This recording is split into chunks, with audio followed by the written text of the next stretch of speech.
আবাসের তালিকা থেকে নাম বাদ যাওয়ার চরম সিদ্ধান্ত। বিডিও অফিসেই বিষ পান অসহায় মহিলার। আবাস যোজনায় নাম থাকা সত্ত্বেও শেষ মুহূর্তে তালিকা থেকে নাম বাদ পড়ায় চরম পথ বেছে নিলেন এক অসহায় মহিলা।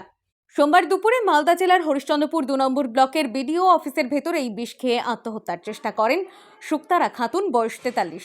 বর্তমানে আশঙ্কাজনক অবস্থায় তিনি হরিশ্চন্দ্রপুর গ্রামীণ হাসপাতালে চিকিৎসাধীন।